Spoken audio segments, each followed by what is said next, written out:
नमस्कार दोस्तों, मैं वैभव अंशराज आपका स्वागत करता हूं तक्षशिला ट्यूटोरियल के ऑनलाइन चैनल पे।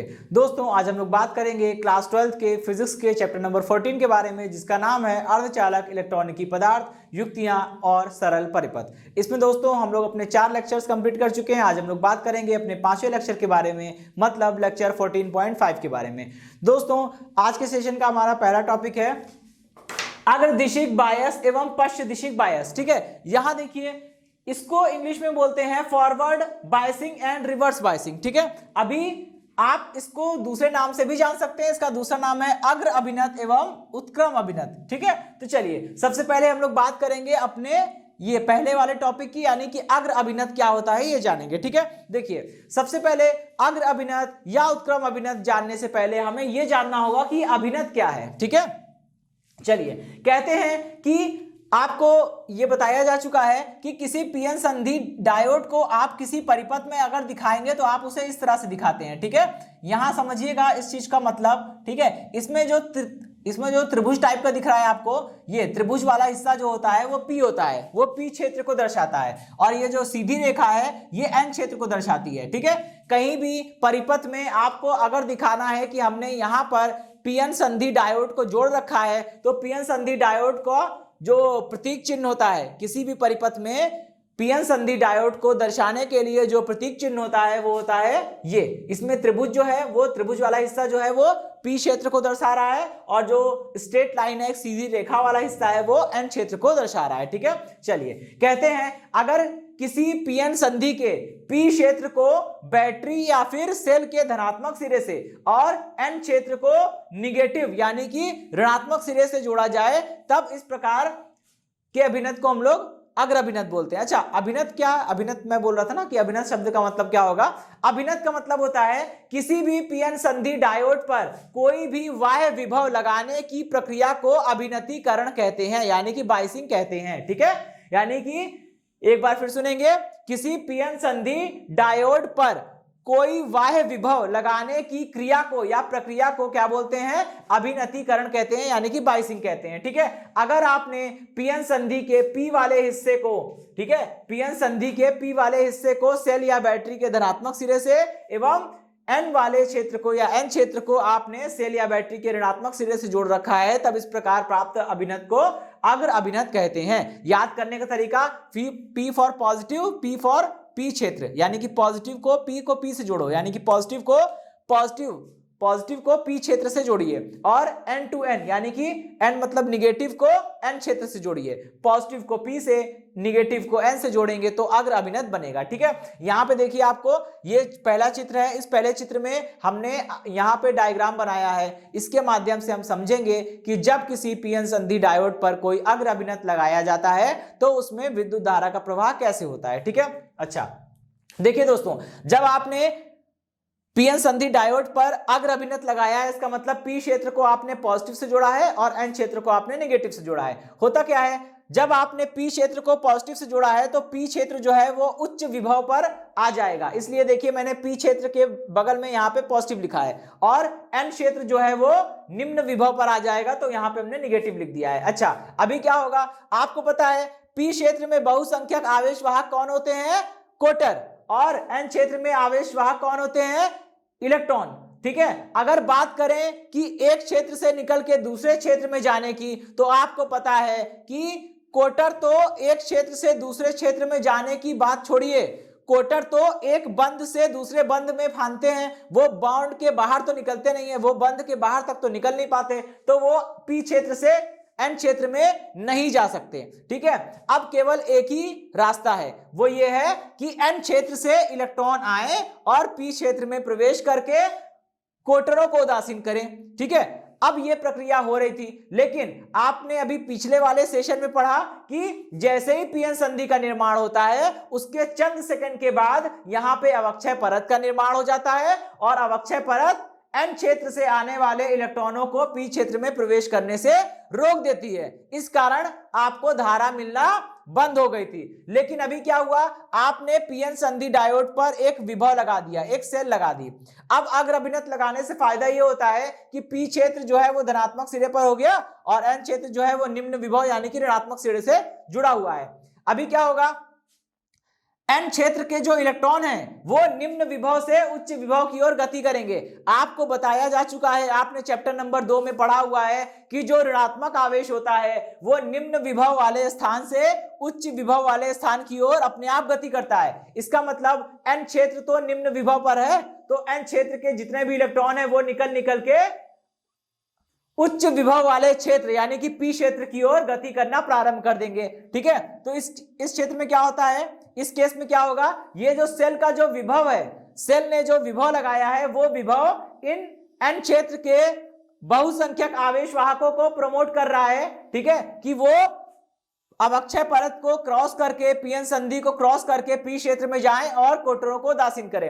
अब देखिए यहां पे आपके मन में एक प्रश्न उठ सकता है कि अगर एन क्षेत्र से इलेक्ट्रॉन निकलकर पी क्षेत्र में जाएगा और एक इलेक्ट्रॉन एक कोटर को उदासीन करेगा तो ऐसा रहा तो इलेक्ट्रॉन और कोटर दोनों की संख्या में कमी आ जाएगी। भाई बात सही है, अगर एन क्षेत्र का एक इलेक्ट्रॉन पी क्षेत्र में गया और एक कोटर को उदासीन कर दिया तो एक कोटर कम हो गया, एक इलेक्ट्रॉन कम हो गया। ऐसे ही दूसरा इलेक्ट्रॉन आएगा और दूसरे कोटर को उदासीन करेगा तो यहां दो इलेक्ट्रॉन दो कोटर कम हो गए, यहां दो इलेक्ट्रॉन कम हो गए, और अगर ऐसे ही चलता रहा तो एक दिन ऐसा आएगा कि सारे इलेक्ट्रॉन और सारे कोटर नष्ट हो जाएंगे, तो मामला गड़बड़ हो गया। तो देखिए यहां पे एक प्रक्रिया होती है, उसको समझना जरूरी है।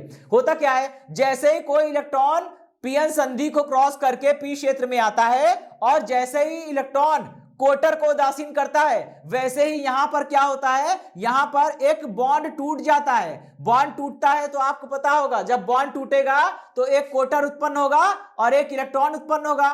ठीक है, अब जो कोटर उत्पन्न होता है वो तो पी क्षेत्र में रह जाता है, अब बाकी जो इलेक्ट्रॉन है वो इलेक्ट्रॉन इस तार में प्रवाहित होते होते बैटरी के धनात्मक सिरे पर आता है, और बैटरी के धनात्मक सिरे पे जैसे ही इलेक्ट्रॉन आएगा बैटरी के अंदर फिर से एक बॉन्ड टूट जाएगा। बैटरी के अंदर बॉन्ड टूटेगा तो फिर से यहाँ पे कोटर डेवलप होगा बैटरी के अंदर और इलेक्ट्रॉन डेवलप होंगे। अब ये वाला जो इलेक्ट्रॉन आ रहा है वो इस कोटर को उदासीन कर देगा और ये वाला इलेक्ट्रॉन जो अभी निकला है वो फिर से गति करना प्रारंभ कर देगा और तार में प्रवाहित होते होते वो एन क्षेत्र में चला जाएगा। इस प्रकार क्या हुआ, देखिए एक इलेक्ट्रॉन ने एक कोटर को नष्ट किया तो एक कोटर एक इलेक्ट्रॉन की हानि हुई। अभी देखिए उसकी पूर्ति कैसे होगी, जैसे ही एक इलेक्ट्रॉन ने कोटर को उदासीन किया वैसे ही पी क्षेत्र में एक बॉन्ड, एक सहसंयोजक बंध, एक कोवेलेंट बॉन्ड टूट गया। जब कोवेलेंट बॉन्ड टूटता है तो एक कोटर उत्पन्न होगा और एक इलेक्ट्रॉन उत्पन्न होगा। कोटर ने तो पी क्षेत्र में कोटर की कमी को पूरा कर दिया, एक कोटर की कमी हो रही थी, एक बॉन्ड टूटा तो पी क्षेत्र में कोटरों की पूर्ति हो गई, लेकिन एन क्षेत्र में अभी भी एक इलेक्ट्रॉन कम है। तो क्या होगा, ये जो इलेक्ट्रॉन निकला है वो तार में प्रवाहित होते होते बैटरी के धनात्मक सिरे पर जाएगा। जैसे ही ये इलेक्ट्रॉन बैटरी के धनात्मक सिरे पर पहुंचेगा बैटरी के अंदर एक बॉन्ड फिर से टूट जाएगा और उत्पन्न होगा कोटर और इलेक्ट्रॉन। तो आने वाला इलेक्ट्रॉन बैटरी के अंदर उत्पन्न होने वाले कोटर को उदासीन कर देगा और बैटरी के अंदर जो इलेक्ट्रॉन उत्पन्न हुआ है वो बैटरी के ऋणात्मक सिरे से निकलता हुआ एन क्षेत्र में जाकर हुए इलेक्ट्रॉन की कमी की भरपाई कर देगा। तो यही प्रक्रिया चलती रहती है और इलेक्ट्रॉन कोटर को लगातार उदासीन करते रहते हैं, लेकिन ना तो पी क्षेत्र में इलेक्ट्रॉन की और ना तो एन क्षेत्र में इलेक्ट्रॉन की और ना पी क्षेत्र में कोटरों की कोई कमी होती है, क्योंकि जितनी कमी यहाँ पे उदासीनीकरण के कारण जितनी कमी हो रही है उसकी भरपाई यहाँ पे तुरंत हो जा रही है। ठीक है, इलेक्ट्रॉन जो है वो सर्कुलेट करता हुआ एन क्षेत्र में वापस आ जा रहा है। ठीक है, अच्छा अभी समझिएगा, यहां देखिए यहां पे आपने ये बना रखा है, इसमें आपको पता है ये इतना हिस्सा पूरा अवक्षय परत कहलाती है। आपको पता है कि पीएन संधि बनने के बाद, ठीक है, एन क्षेत्र में धनात्मक आवेश है, पी क्षेत्र में ग्राही परमाणु है, ऋणात्मक आवेश है, तो पॉजिटिव टू नेगेटिव यानी कि एन क्षेत्र से पी क्षेत्र की ओर एक आंतरिक वैद्युत क्षेत्र उत्पन्न हो जाता है। अब देखिए जरा ध्यान दीजिए, बाह्य वैद्युत क्षेत्र जो आपने सेल के द्वारा लगाया है वो तो पी से एन की ओर है और आपका आंतरिक वैद्युत क्षेत्र जो है वो एन से पी की ओर है। तो यहां पे समझिएगा वैद्युत क्षेत्र एक सदिश राशि होती है। जब आपके द्वारा लगाया गया बाह्य वैद्युत क्षेत्र आंतरिक वैद्युत क्षेत्र के अपोजिट है, भाई बाह्य वैद्युत क्षेत्र की दिशा क्या होगी, पी से एन की ओर होगी। ठीक है, जब बाह्य वैद्युत क्षेत्र का मान ज्यादा है आंतरिक वैद्युत क्षेत्र का मान कम है और दोनों की दिशाएं विपरीत है, तो क्या होगा, जो वैद्युत क्षेत्र प्रबल होगा वही काम करेगा, यानी कि पूरा काम जो पूरी प्रक्रिया जो चल रही है वो बाह्य वैद्युत क्षेत्र के कारण चल रही है, ना कि आंतरिक वैद्युत क्षेत्र के कारण। इसीलिए कहते हैं जब किसी पीएन संधि पे कोई अग्र अभिनत लगाया जाता है, जब किसी पीएन संधि पे कोई अग्र अभिनत लगाया जाता है तो पीएन संधि में अवक्षय परत की चौड़ाई कम हो जाती है। ठीक है, जब किसी पीएन संधि में कोई अग्र अभिनत लगाया जाता है तो पीएन संधि में अवक्षय परत की चौड़ाई कम हो जाती है। अब यहां समझिएगा, अगर अवक्षय परत की ये चौड़ाई कितनी हो, डी के बराबर हो, अगर अवक्षय परत की ये चौड़ाई डी के बराबर हो तो यहां समझिएगा। और एक और चीज मैं आपको बताना चाहूंगा, अवक्षय परत के दोनों ओर, ठीक है, अवक्षय परत के दोनों सिरों के मध्य जो विभवांतर होता है, विभवांतर मतलब इन दोनों के बीच में जो विभवांतर होता है उसे हम लोग विभव प्राचीर कहते हैं। ठीक है, उसे हम लोग विभव प्राचीर कहते हैं, यानी कि पोटेंशियल बैरियर पोटेंशियल। ठीक है, इसे हम लोग विभव प्राचीर कहते हैं। अगर अवक्षय परत की चौड़ाई d है और विभव प्राचीर का मान v है तो आंतरिक वैद्युत क्षेत्र कितना हो जाएगा, आंतरिक वैद्युत क्षेत्र EI बराबर कितना हो जाएगा, V/D हो जाएगा।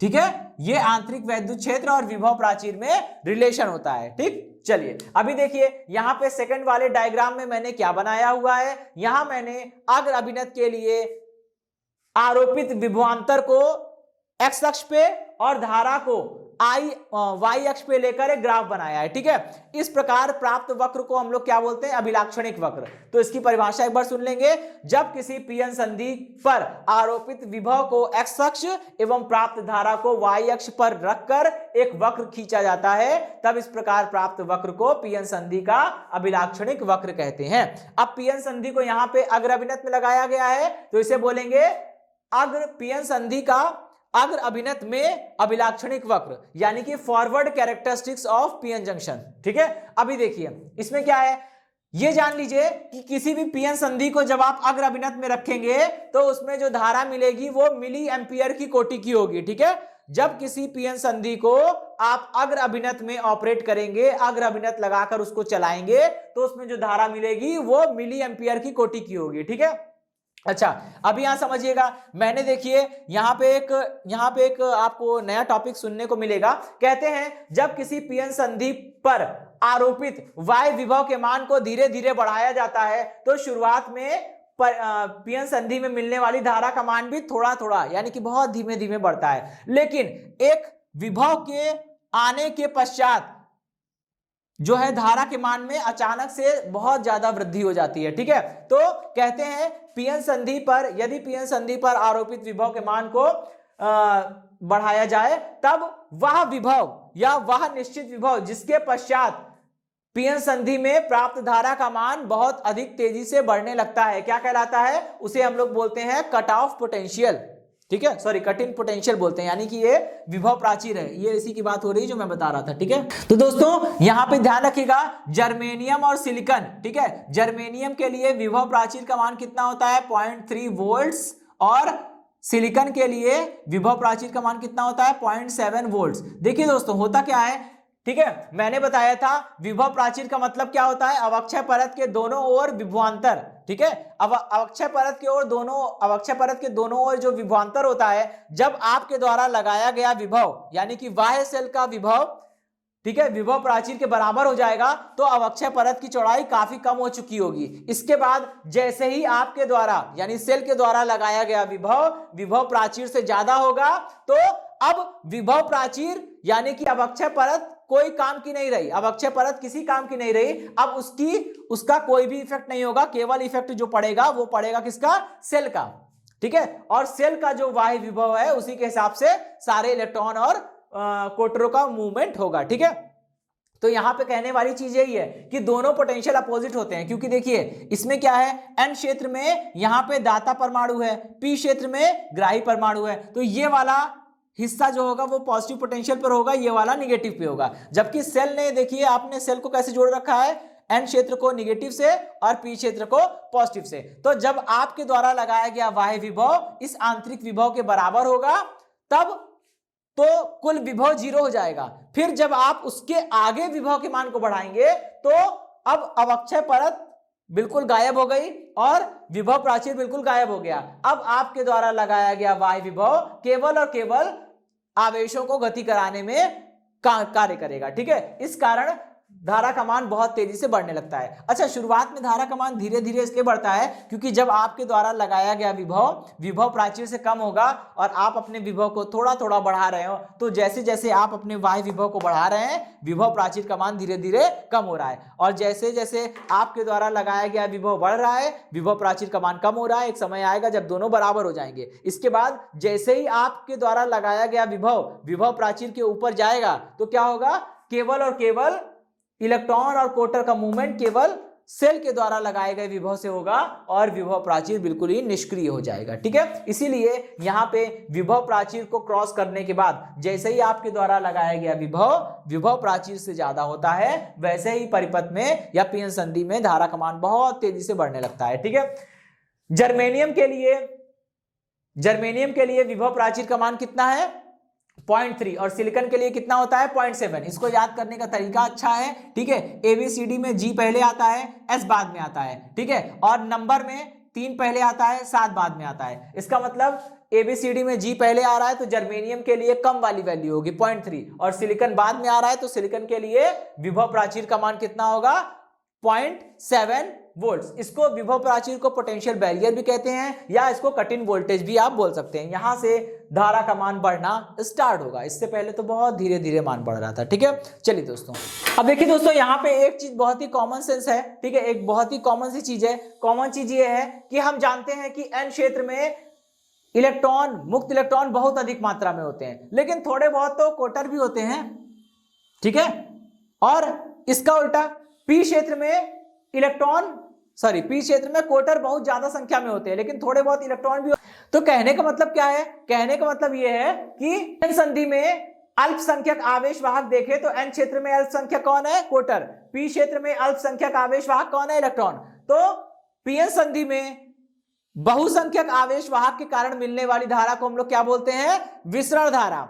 और अल्पसंख्यक आवेश वाहकों के चलने से जो धारा उत्पन्न होगी उसे हम लोग बोलते हैं अपवाह धारा। ठीक है, तो होता क्या है कि जब आप अग्र अभिनत लगाते हैं तो अग्र अभिनत में किसको सपोर्ट मिल रहा है, देखिए अग्र अभिनत लगाने से इलेक्ट्रॉन्स को, पी क्षेत्र के जो इलेक्ट्रॉन है उनको सपोर्ट मिल रहा है कि वो संधि को क्रॉस करके पी क्षेत्र में जाएं और कोटरों को उदासीन करें। ठीक है, तो जब आप अग्र अभिनत लगाते हैं तो पीएन संधि में बहुसंख्यक आवेश वाहकों को चलने के लिए प्रमोट किया जाता है और बहुसंख्यक आवेश वाहकों के कारण धारा अधिक मिलती है। यानी कि जब आप अग्र अभिनत लगाएंगे तो बहुसंख्यक आवेश वाहकों के कारण मिलने वाली धारा अल्पसंख्यक के कारण मिलने वाली धारा की तुलना में ज्यादा होगी। मतलब बहुसंख्यक आवेश वाहक के कारण मिलने वाली धारा, विसरण धारा जो होगी वो ज्यादा होगी, और अपवाह धारा यानी कि ड्रिफ्ट करंट जो है वो कम होगी। ठीक है, चलिए अभी हम लोग आगे बढ़ते हैं और देखते हैं उत्क्रम अभिनत। दोस्तों, अब हम लोग बढ़ते हैं अपने अगले टॉपिक की ओर। देखिए, अब हमारा जो नेक्स्ट टॉपिक है वो है उत्क्रम अभिनत। ठीक है,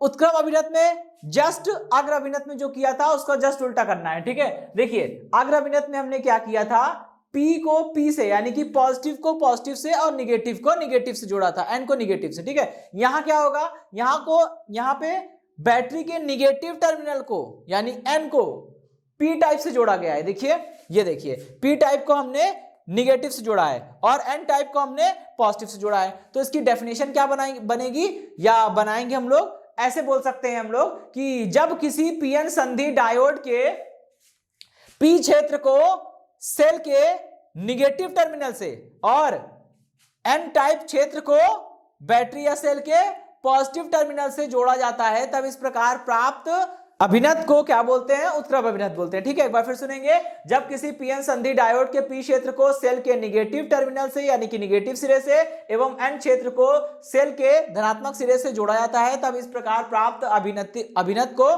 क्या बोलते हैं, उत्क्रम अभिनत बोलते हैं। ठीक है, अच्छा अभी समझिएगा इसमें क्या है, इसमें हम लोग जो पोटेंशियल लगाते हैं वो अपोजिट डायरेक्शन में लगाते हैं। ठीक है, चलिए अभी यहां ध्यान रखिएगा। सबसे पहली चीज मैं बताना चाहूंगा, जब आपने एन क्षेत्र को सेल के या बैटरी के धनात्मक सिरे से जोड़ा है तो एन क्षेत्र जो है वो उच्च विभव पर आ जाएगा, इसलिए मैंने यहां पे लिखा है पॉजिटिव। और आपने पी क्षेत्र को निगेटिव टर्मिनल से जोड़ा है तो एन वाला क्षेत्र पी वाला क्षेत्र जो है वो निम्न विभव पर आ जाएगा। अभी देखिए क्या होगा, अभी इसमें यहाँ पे n क्षेत्र के जो इलेक्ट्रॉन है, n क्षेत्र के जो मुक्त इलेक्ट्रॉन है, क्या वो पीएन संधि को पार करके पी क्षेत्र में आ सकते हैं? सोचिए, अलाउड ही नहीं है, क्योंकि आप देखिए इलेक्ट्रॉन कैसे होते हैं, ऋणावेशित होते हैं। ठीक है, हमने पढ़ा है कि ऋणावेश तो निम्न विभव से उच्च विभव की ओर भागता है। अब यहां देखिए, अगर आप ये सोच रहे हैं कि इलेक्ट्रॉन n क्षेत्र से निकल के p क्षेत्र में क्यों नहीं आ रहा है,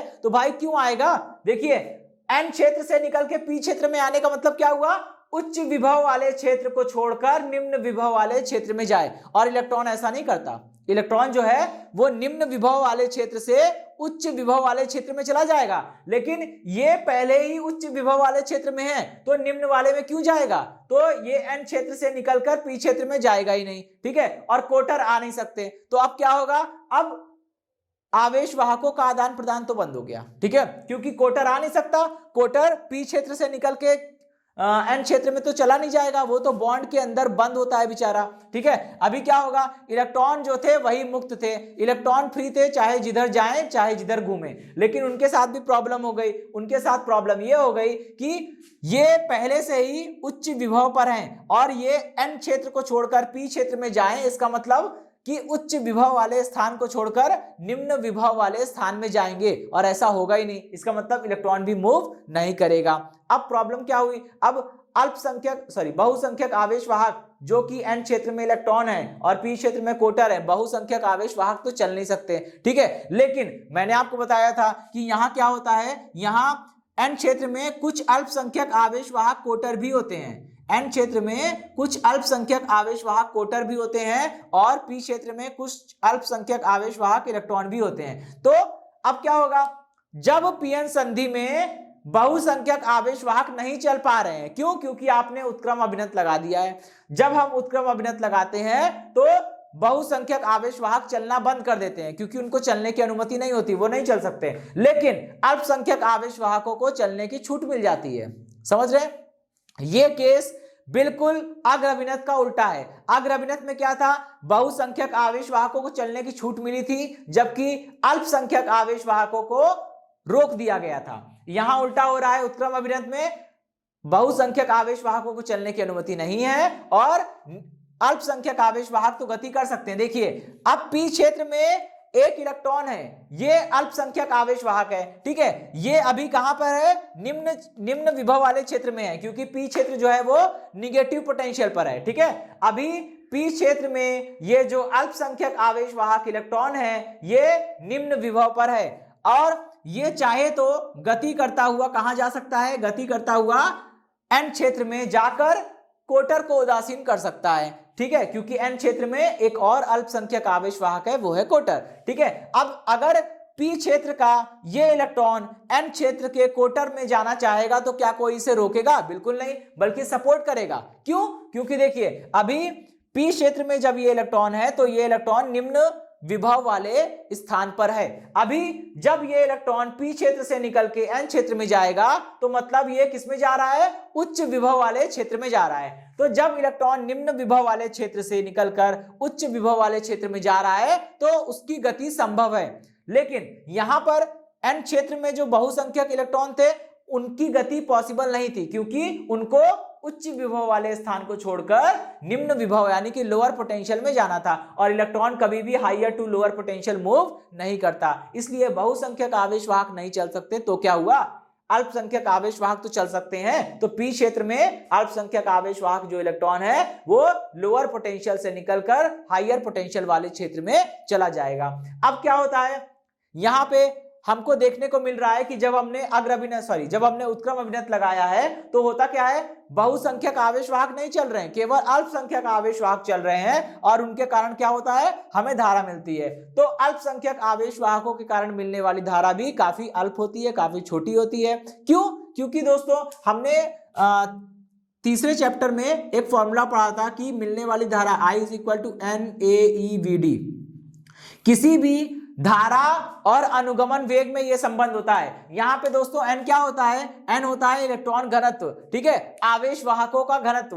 अब यहां बात करें अगर हम लोग अल्पसंख्यक आवेश वाहकों के कारण मिलने वाली धारा, जिसे हम लोग अपवाह धारा कहते हैं, तो जो अपवाह धारा का मान है वो अल्पसंख्यकों के कारण ही तो मिल रही है। ठीक है, तो अपवाह धारा की अगर हम बात करते हैं तो हम ये देखेंगे अपवाह धारा मिलती है अल्पसंख्यक आवेश वाहकों के कारण, और अल्पसंख्यक आवेश वाहकों की संख्या अगर कम होगी तो धारा का मान भी कम होगा। एन का मान कम है तो धारा का मान भी कम होगा। इसीलिए अल्पसंख्यक आवेश वाहकों के कारण मिलने वाली अपवाह धारा, जिसे हम लोग ड्रिफ्ट करंट बोलते हैं, उसका मान भी काफी कम होता है। ठीक है, इसलिए देखिए यहां पे जो मैंने ग्राफ बनाया है इसमें धारा को मिली एम्पियर में दिखाया, सॉरी माइक्रो एम्पियर में दिखाया गया है। ठीक है, क्योंकि उत्क्रम अभिनत लगाने पर केवल अल्पसंख्यक आवेश वाहकों के कारण ही धारा मिलेगी, और इस प्रकार की धारा जो होती है वो काफी अल्प होती है, काफी छोटी होती है। ठीक है, अच्छा तो क्या होगा, अभी ये जो है यहां अल्पसंख्यक आवेश वाहकों के कारण ही धारा मिलेगी। अब देखिए होता क्या है,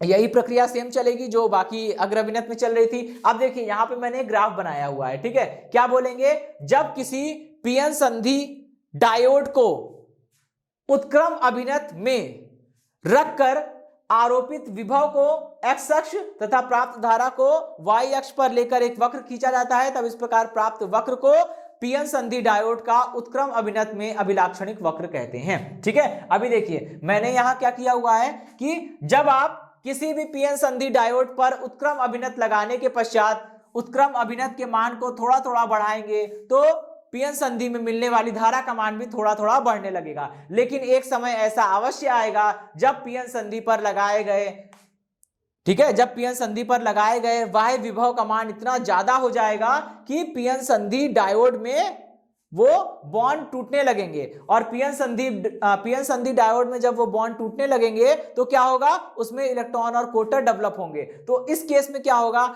जब पीएन संधि डायोड पर, ठीक है, जब पीएन संधि डायोड पर आप इतना बाह्य विभव लगा देंगे कि उसके भीतर के जो इलेक्ट्रॉन, जो उसके भीतर के बॉन्ड है वो टूटने लगे, जहां पे आपके द्वारा लगाया गया विभव इतना ज्यादा हो गया, इतना शक्तिशाली हो गया कि पीएन संधि में जितने भी कोवेलेंट बॉन्ड है वो सारे ब्रेक होने की नौबत आ गई। तो जैसे ही सारे कोवेलेंट बॉन्ड ब्रेक होंगे, कितनी ढेर सारी मात्रा में इलेक्ट्रॉन निकलेंगे, और वो सारे इलेक्ट्रॉन क्या करेंगे, अब कंडक्शन में पार्टिसिपेट करेंगे, मतलब कि अब वो चलना शुरू कर देंगे, और जब वो चलना शुरू कर देंगे तो आपको कैसी धारा, उत्क्रम धारा मिलने लगेगी। एक बात और मैं बताना चाहूंगा कि एक बात जान लीजिए, चाहे विभव का मान कम हो चाहे ज्यादा हो, अगर कोई आवेश चल सकता है तो वो है अल्पसंख्यक आवेश वाहक। ठीक है, जब आपके द्वारा लगाया गया विभव इतना ज्यादा हो जाएगा कि पी क्षेत्र में और एन क्षेत्र में, दोनों क्षेत्र में कोवेलेंट बॉन्ड टूट जाएंगे। जब कोवेलेंट बॉन्ड टूटेंगे तो पी क्षेत्र में बहुत ढेर सारे इलेक्ट्रॉन उत्पन्न हो जाएंगे, और ये सारे इलेक्ट्रॉन एन क्षेत्र में गति करने लगेंगे, और आपको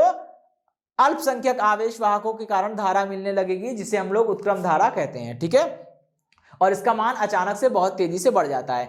और एक और चीज कि इस प्रकार के विभव को, ठीक है, यानी कि उत्क्रम अभिनत में, किसी पीएन संधि पर उत्क्रम अभिनत में लगाया गया वह विभव जिसके पश्चात पीएन संधि में प्राप्त धारा का मान बहुत तेजी से बढ़ने लगता है, क्या कहलाता है, भंजक विभव कहलाता है। एक बार फिर सुनेंगे कि उत्क्रम अभिनत में किसी पीएन संधि के सिरों पर लगाया गया विभव का वह अधिकतम मान जिसके पश्चात, जिसके तुरंत पश्चात पीएन संधि में प्राप्त धारा का मान बहुत तेजी से बढ़ने लगता है, क्या कहलाता है, भंजक विभव कहलाता है।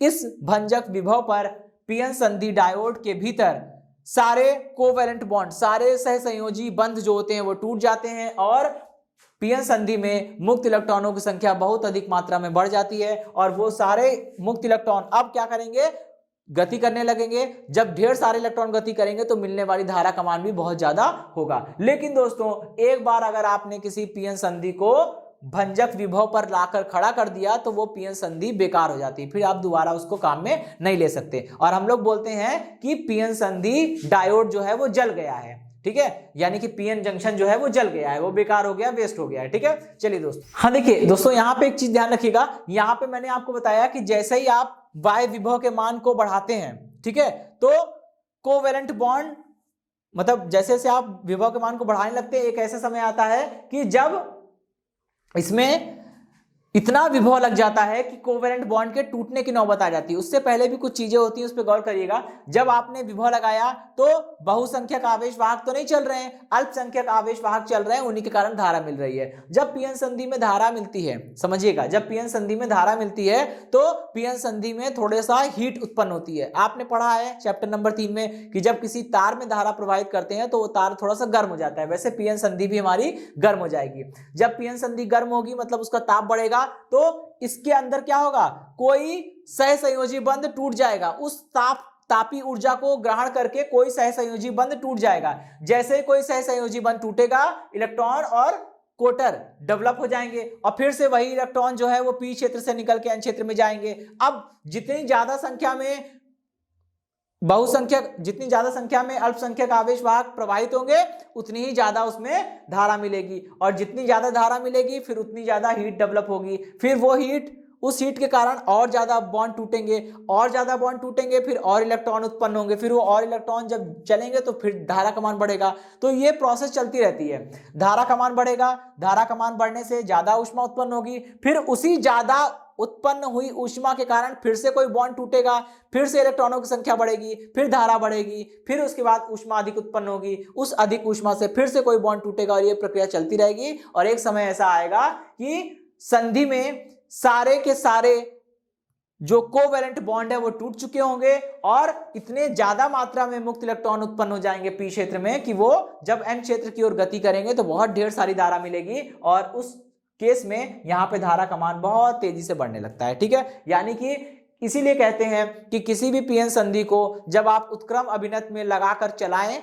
तो उसको कभी भी भंजक विभव के पास तक नहीं लाना चाहिए। भंजक विभव के भीतर ही आप उसे ऑपरेट करिए, उसके बाहर नहीं। ठीक है, और इस प्रकार के भंजन को, ये जो हम लोग बोल रहे हैं, इस प्रक्रिया को भंजन बोलते हैं। भंजन का मतलब कि पीएन संधि पर इतना बाह्य विभव लगाया, ठीक है, मतलब कि इतना बाह्य उत्क्रम अभिनत लगाया कि पीएन संधि के भीतर सारे सहसंयोजी बंध टूट गए। ठीक है, उसी को बोलते हैं भंजक विभव, और इस पूरी प्रक्रिया को बोलते हैं भंजन यानी कि ब्रेक डाउन। और यहां पे इस टाइप का भंजन जो मैंने अभी बताया, इस टाइप के भंजन को बोलते हैं एवलांश भंजन। एवलांश भंजन यानी कि एवलांश ब्रेकडाउन। ठीक है, एवलांश भंजन यानी कि एवलांश ब्रेकडाउन। ओके दोस्तों, तो इसी के साथ ये टॉपिक समाप्त होता है। इस सेशन से जुड़े नोट्स प्राप्त करने के लिए डिस्क्रिप्शन में दिए गए लिंक पर जाकर क्लिक कीजिए। ओके दोस्तों, आज के सेशन में इतना ही। मिलता हूं नेक्स्ट सेशन में। धन्यवाद।